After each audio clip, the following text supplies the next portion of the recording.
Hello everyone. तो आज हम पढ़ने वाले हैं ग्रोथ एंड डेवलपमेंट। अगर किसी बच्चे की हाइट 5 साल की उम्र में 100 सेंटीमीटर है और 6 साल में उसकी हाइट हो गई 110 सेंटीमीटर, तो क्या हम सिर्फ इतना कहकर बोल सकते हैं कि बच्चे का विकास हो गया? तो गाइज नहीं, क्योंकि ग्रोथ और डेवलपमेंट एक ही चीज़ नहीं होती। तो आज के इस क्लास में हम इसे इतने आसान तरीके से समझेंगे कि आप कभी कंफ्यूज होगे ही नहीं कि ग्रोथ एंड डेवलपमेंट में क्या डिफरेंस होता है। तो सबसे पहले हम पढ़ते हैं आज की ग्रोथ क्या होती है और डेवलपमेंट क्या होता है। तो एक स्टार्टिंग में मैं आपको बताने वाली हूँ एक बहुत छोटी सी ट्रिक। जैसे इसमें है, आपकी जो ट्रिक है वो है हमारी वृद्धि। वृद्धि का मतलब होता है कि हमारी बॉडी में जितने भी चेंजेस होते हैं जो हम देख सकते हैं, और विकास का जो मतलब होता है, डेवलपमेंट क्या होता है कि हमारी बॉडी में होने वाले, हमारे मन में होने वाले और हमारे बिहेव में जितने भी चेंज होते हैं। तो वृद्धि में जो भी चेंज होगा, ग्रोथ में जो भी चेंज होगा वो आप देख सकते हो, लेकिन डेवलपमेंट में जो चेंज होता है वो आप देख भी सकते हो और कुछ को सिर्फ फील कर सकते हो, उसे देख नहीं सकते। तो अब हम बात करते हैं कि ग्रोथ की जो डेफिनेशन होती है। तो जो ग्रोथ होती है उसे हम एक तरह से डिफाइन कर सकते हैं कि जो किसी भी बच्चे के आकार में होने वाले, उसके भार में होने वाले, उसकी लंबाई में होने वाले, या उसकी जो भी बनावट होती है उसमें होने वाला जो भी चेंज होता है उसे हम बोलते हैं वृद्धि। और इसकी जो मुख्य विशेषताएं होती हैं, तो जो इसकी मेन जो इसकी क्वालिटी होती है, हम इसे कैसे वो कर सकते हैं कि ग्रोथ क्या है और डेवलपमेंट क्या। तो जो ग्रोथ होती है वो होती है हमारी मात्रात्मक, यानी इसे हम माप सकते हैं।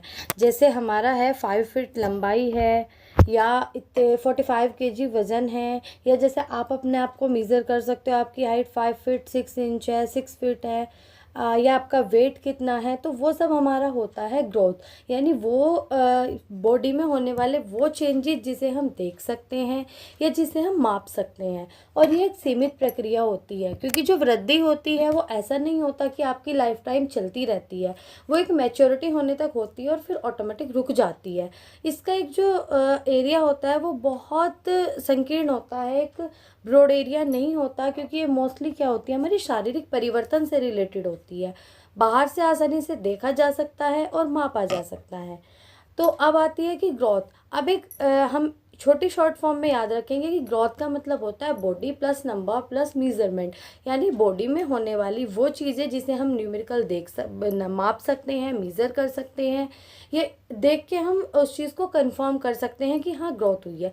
सेकंड चीज़ आती है डेवलपमेंट की। डेवलपमेंट का अब जैसे हमने ग्रोथ का पढ़ा था, सेम इसकी डेफिनेशन में क्या होती है कि किसी भी बच्चे में होने वाली शारीरिक, मानसिक, सामाजिक और संवेगात्मक जो क्षमताएं होती हैं उसमें होने वाले क्रमिक और प्रगतिशील परिवर्तन को विकास कहते हैं। मतलब जो भी बच्चे में शारीरिक तरीके से, मानसिक तरीके से, सामाजिक तरीके से, या उसका जो इमोशनली तरीका होता है उसमें जो भी परिवर्तन होते हैं। जैसे बहुत बार हम बोलते हैं कि जो एक टीन एज होती है उसमें बच्चा बहुत अग्रेसिव हो जाता है, वो एडजस्टमेंट नहीं कर पाता। तो क्या ये उसकी ग्रोथ है? क्योंकि हमें दिखाई तो देता नहीं। वो क्या है उसका? वो है उसका डेवलपमेंट। मानसिक है, जैसे किसी बच्चे का कैचिंग पावर ज़्यादा होती है, किसी की कम होती है। तो वो चीज़ें क्या है, क्या हम उसे देख पाते हैं? वो सिर्फ फील कर पाते हैं, तो इट्स डेवलपमेंट। ऐसे ही सेम होता है हमारा सामाजिक। जैसे कुछ बच्चों के अंदर होता है कि उन्हें आप कहीं भी किसी भी एक ग्रुप में आप उन्हें बैठा दो तो वो इजीली एडजस्ट कर पाते हैं। और कुछ क्या होते हैं कि उन्हें अलग अलग रहने की आदत होती है। तो क्या इसे भी हम माप सकते हैं कि इस बच्चे को देख के, या उसे हम इस ऐसी कोई यूनिट है कि आप उसे माप लोगे कि इस बच्चे में इतना इमोशनल सोशल डेवलपमेंट है? नहीं माप सकते। तो जो चीज़ें सिर्फ हम फील कर सकते हैं तो वो होता है हमारा डेवलपमेंट। और इसकी जो मेन विशेषताएं होती हैं कि एक बहुत व्यापक प्रक्रिया है। शारीरिक, मानसिक, सामाजिक और संवेगात्मक, इसमें चारों चीज़ें होती हैं। इसमें जैसे वजन बढ़ना हमारा डेवलपमेंट का पार्ट है, और सोचने की क्षमता, वो सब हमारी इस डेवलपमेंट में आती है कि जो भी हमारी एक थिंकिंग पावर होती है उसे हम कभी भी मेज़र नहीं कर सकते, सिर्फ फील कर सकते हैं। और ये क्या होती है कि एक लाइफ लॉन्ग प्रोसेस होती है, वॉर्म टू टॉम, यानी गर्भ से कब्र तक। आप ग्रोथ को एक लिमिट टाइम में कभी भी ऐसा नहीं बोल सकते कि ग्रोथ का जो टाइमिंग होता है वो तब से तब तक है। ये आपकी गर्भ से कब्र तक होती है। एक इजी आपको याद रखने वाली चीज़ें हैं वो ये है कि डेवलपमेंट को सीधे कभी भी तोला नहीं जा सकता। उसे हम सिर्फ फील करके, देख के, अवलोकन करके समझ सकते हैं। बाकी डेवलपमेंट का जैसे हमने उसमें पढ़ा था कि जो हमारा ग्रोथ होती है वो क्या होता है, बॉडी प्लस हमारा यानी हम उसे मेज़र कर सकते हैं। इसी तरह डेवलपमेंट में क्या है, body plus mind plus social plus emotions.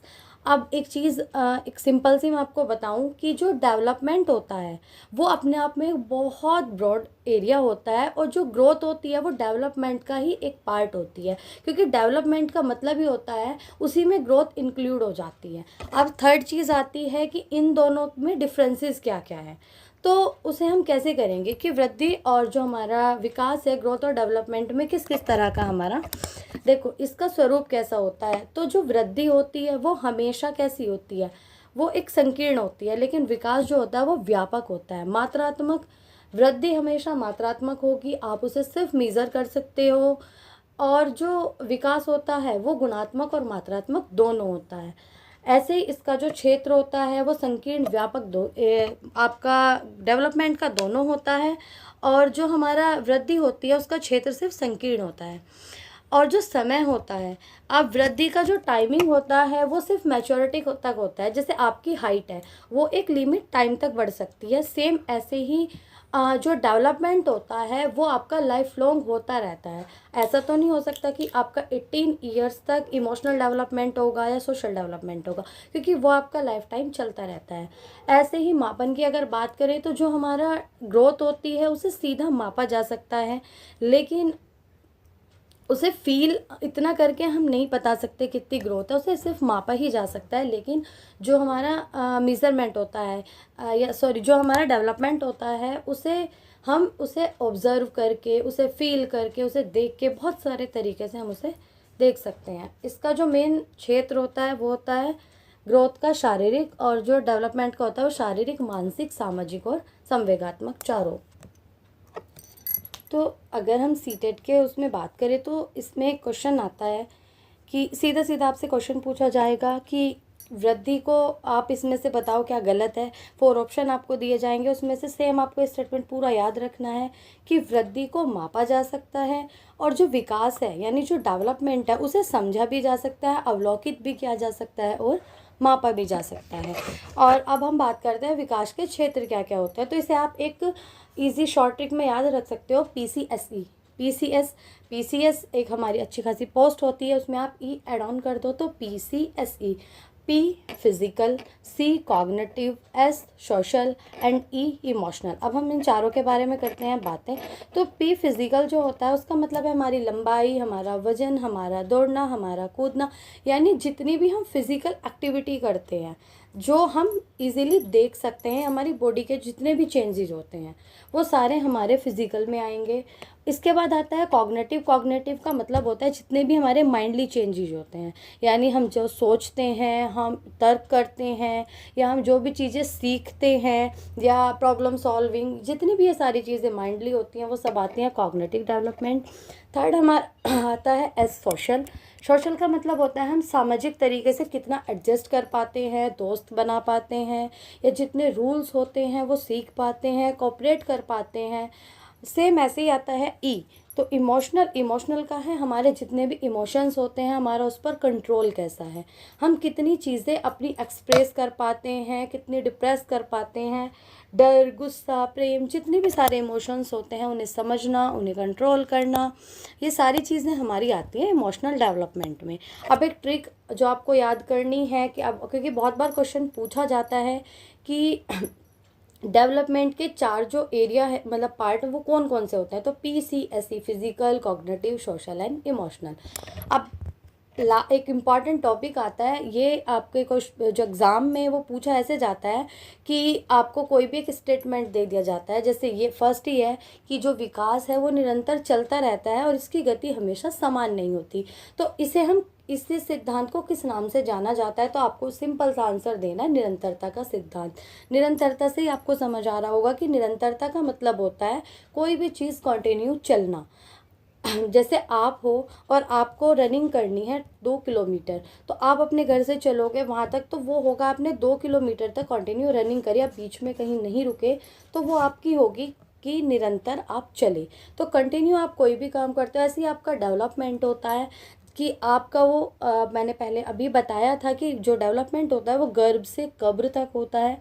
तो जो डेवलपमेंट है वो आपका कंटिन्यू चलता रहता है, कभी ज़्यादा होगा कभी कम होगा, और कभी इसकी जो एक गति है वो हमेशा एक समान नहीं रहती, ये यूनिफॉर्म मोशन में नहीं चलता। कभी डेवलपमेंट आपको किसी पॉइंट पे आके ज़्यादा दिखाई देगा, तो कभी किसी पॉइंट पे आके वो कम दिखाई देगा। तो सेकंड आपका आता है सिफेलोकॉर्डल प्रिंसिपल, यानी मस्तिष्कोद्यमी विकास। इसमें क्या होता है कि जो विकास होता है वो हमेशा मस्तक से नीचे की तरफ चलता है। जैसे आपने कभी नोटिस किया हो कि जब छोटा बच्चा होता है तो वो कभी भी ना अपने पैर नहीं उठाना शुरू करता, हम क्या बोलते हैं, बच्चे ने ना सर उठाना शुरू कर दिया। तो बच्चे का जो विकास होता है वो सर से हमेशा पैर की तरफ चलता है। पहले बच्चा अपने सर पे कंट्रोल करना सीखता है, उसे उठाना सीखता है, उसके बाद फिर सर के बाद आते हैं हाथ, फिर उसके बाद पैर। ऐसा नहीं है बच्चा होगा उसके तुरंत बाद उसका अपने जो पैर है उस पर वो इतना अच्छा बैलेंस बना लेगा कि दौड़ने लगेगा, धावक मिल्खा सिंह बन जाएगा। तो पहले वो अपना सर पे कंट्रोल करना सीखता है, उसके जस्ट बाद पैर पे कंट्रोल करना सीखता है। और इसकी जो आपको ट्रिक, इसे याद कैसे करना है, तो सिफेलो से आप इसे, इसमें सिफेलो का मतलब होता है हेड, सिफेलो का जैसे सिर, तो आप इसे ऐसे याद रख सकते हो, सिफेलोकॉर्डल मतलब सिर से पैर तक, सिफा का मतलब सर, तो आप इसे ऐसे याद रख सकते हो, सिफेलो सर से पैर तक। थर्ड आपका आता है प्रोक्सिमोडिस्टल प्रिंसिपल। प्रोक्सिमोडिस्टल का मतलब होता है कि पास से लेके दूर तक। तो जो विकास होता है वो शरीर के केंद्र से लेकर बाहर के अंग तक होता है, क्योंकि आपने देखा होगा कि बच्चा स्टार्टिंग में अपना फुल हैंड पे अपना कंट्रोल, पहले अपनी बाह उठाना शुरू करता है, फिर उसका हाथ पे आता है, और अंत सबसे लास्ट में उसका क्या होता है कि वो फिंगर्स पे कंट्रोल करना सीखता है। ऐसा नहीं होता स्टार्टिंग में उसके फिंगर्स, स्टार्टिंग में वो कंट्रोल और बैलेंस करना सीख जाता है। तो ये हमारा होता है कि केंद्र से और बाहर के अंगों की तरफ डेवलपमेंट होता है, पहले केंद्र में और फिर बाहर के अंगों की तरफ। और इसकी ट्रिक है प्रोक्सिमोडिस्टल, यानी प्रो मतलब पास और पास से दूर की ओर। तो जो सिफेलोकॉर्डल है और प्रोक्सिमोडिस्टल है, इसकी दोनों की ट्रिक आप याद कर लेना। इसके बाद आता है हमारा व्यक्तिगत विभिन्नता। इसमें कहा जा सकता है कि हर बच्चे का अपनी अलग अलग गति से विकसित होता है। जैसे आपने भी कभी देखा होगा कि आपके मार्क्स और आपके फ्रेंड्स के मार्क्स हमेशा सेम तो नहीं आते। आपके अंदर जो टैलेंट है वो आपके फ्रेंड्स के अंदर हो, ऐसा भी ज़रूरी नहीं है। तो हर बच्चे की अपनी एक कैपेबिलिटी होती है, हर बच्चे की अपनी एक क्वालिटी होती है, तो उसका उसी अकॉर्डिंग वो डेवलपमेंट करता है। ऐसी उसकी जो डेवलपमेंट की एक गति है वो भी हमेशा अलग अलग होती है। कोई तेज़ सीख सकता है, कोई थोड़ा स्लो लर्नर होता है। तो क्लास में कभी भी सारे बच्चे तो एक से नहीं हो सकते। कभी टीचर कोई टॉपिक पढ़ा रही है तो हो सकता है कि किसी बच्चे को वो एक बार में समझ आ जाए, और हो सकता है एक बच्चे को वो 3 बार में भी जाके उतना अच्छे से समझ ना आए। तो हर किसी के सीखने की जो गति होती है वो अलग अलग होती है। और तो इसलिए हमें क्या होता है कि कभी भी ना तुलना नहीं करनी चाहिए किसी भी बच्चे की। हमेशा क्या है कि ये भी एक बहुत बड़ा डेवलपमेंट का एक्सपेक्ट होता है कि हमें हर बच्चे की व्यक्तिगत गति को समझना चाहिए। जो फिफ्थ आपका पॉइंट है वो होता है सामान्य से विशिष्ट, यानी बच्चा पहले सामान्य काम करता है, उसके बाद वो कोई विशिष्ट करता है। जैसे बच्चा पहले पूरे हाथ से वस्तु पकड़ता है, उसके बाद वो उंगलियों से पकड़ना सीखता है।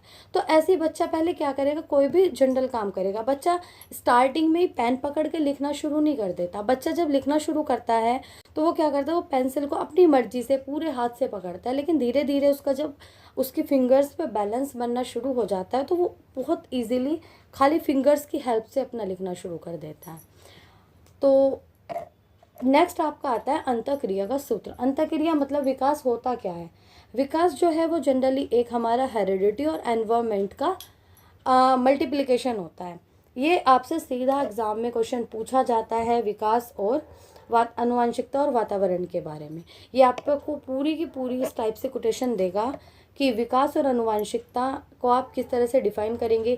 तो यहाँ पे आपको प्लस का साइन दे देगा, कभी डिवाइड दे देगा। तो आपको ध्यान रखना है कि जो डेवलपमेंट होता है वो हेरिडिटी और जो आपका एनवायरनमेंट होता है उसका हमेशा मल्टीप्लाई होता है, उसमें कोई डिवाइड, उसमें कोई प्लस कभी भी नहीं होता। तो डेवलपमेंट क्या होता है कि बच्चे का जो डेवलपमेंट है उसमें हेरिडिटी और एनवायरनमेंट दोनों बहुत इंपॉर्टेंट होते हैं, क्योंकि हेरिडिटी तो जो बच्चे की हेरिडिटी होती है वो उसे ऑटोमेटिक अपने मदर से, फादर से, या जो भी उसके मतलब ट्रेट्स होते हैं उससे उसे मिल जाती है। लेकिन उसके लिए उसका जो एनवायरनमेंट है वो भी उसके लिए उतना ही इम्पॉर्टेंट होता है।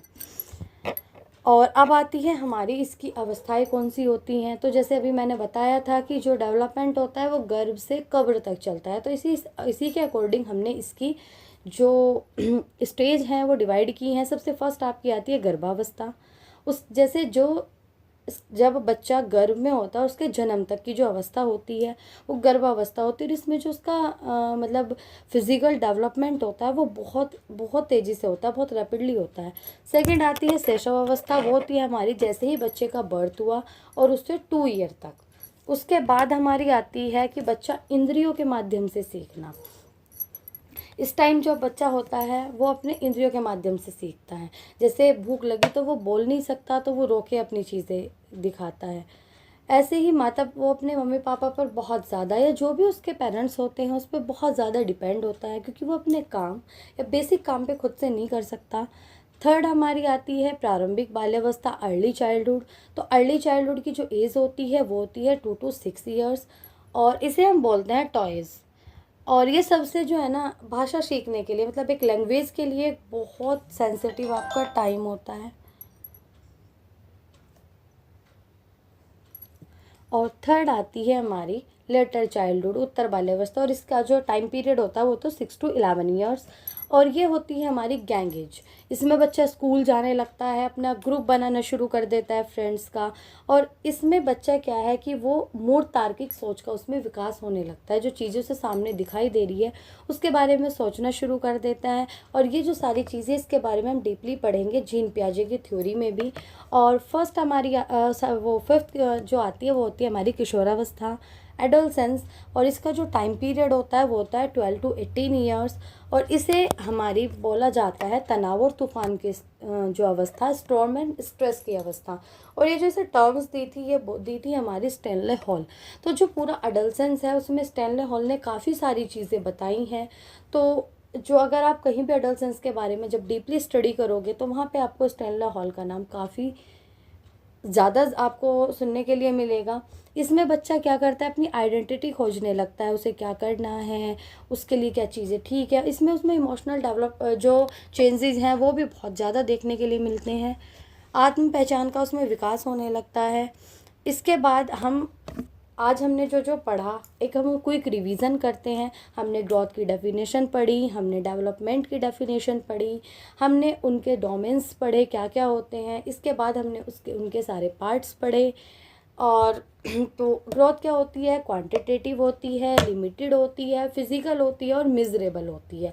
जबकि डेवलपमेंट जो होता है वो क्वालिटेटिव होता है, क्वांटिटेटिव होता है, ब्रॉड होता है, लाइफ लॉन्ग होता है एंड हमारा ऑब्जर्वेबल होता है। और ये जो आपके जितने भी पॉइंट्स दिए हुए हैं ये आपके क्विक रिवीजन आप कर लोगे, क्योंकि आपको किसी भी एग्ज़ाम में, अब यहाँ पे आपको ऐसा तो है नहीं कि आपको सीटेट एग्ज़ाम देना है, यूपीटेट एग्ज़ाम देना है, तो उसमें आपको अपना लिखना है बैठ के क्वेश्चंस। इसमें आपको एमसीक्यू फॉर्म में प्रैक्टिस करनी है। तो उसके लिए आपको एक शॉर्ट्स अपने नोट्स आपको खुद भी बनाने चाहिए जो आप लास्ट टाइम पे रिवाइज कर सको। सेकंड हम पढ़ते हैं डेवलपमेंट के डोमेन्स। वो हमने पढ़े थे क्या, PCSE, आपने याद भी कर ली होगी। P का मतलब फिजिकल, C का मतलब हमारा कॉग्निटिव, S का है सोशल और E का मतलब है इमोशनल। तो जो डायरेक्शंस जो हमने याद की थी वो था हमारा सिफेलोकॉर्डल एंड प्रोक्सिमोडिस्टल। सिफेलोकॉर्डल हेड टू टो और प्रोक्सिमोडिस्टल सेंटर टू आउटसाइड। और जो डेवलपमेंट होता है वो हेरिडिटी और एनवायरनमेंट का मल्टीप्लिकेशन होता है। इसके बाद स्टेजेस हमने पढ़ी थी। तो स्टेजेस हमारी क्या होती है कि हमारी पहले पेरेंटल होती है, इन्फेंसी होती है, अर्ली चाइल्डहुड होती है, लेटर चाइल्डहुड होती है, एडोलसेंस होती है। हमने इन सब की स्टेजेस के जो इम्पॉर्टेंट सिम्टम्स होते हैं वो भी पढ़े, जो इसकी क्वालिटीज़ होती हैं वो भी पढ़ी, इसका टाइम पीरियड भी पढ़ा। इसके बाद एक बहुत प्यारी सी लाइन जो सभी को याद रखने के लिए चीज़ें हैं कि हर बच्चा एक जैसा नहीं होता, किसी का जो विकास होता है वो तेज होता है और किसी का थोड़ा धीरे होता है। तो टीचर का काम बच्चों की तुलना करना नहीं होता, बल्कि हर बच्चे की अपनी गति को समझकर उसे आगे बढ़ाना होता है। तो अगर आप वो जो सीटेट एग्ज़ाम देने जा रहे हैं या किसी भी कोई भी टीचिंग एग्ज़ाम आप देने जा रहे हैं, तो उनके लिए है कि बच्चे को बदलने से पहले आप उसके विकास को समझिए। और आपको अगर ये वीडियोस अच्छी लगी है तो प्लीज़ ज़रूर बताना।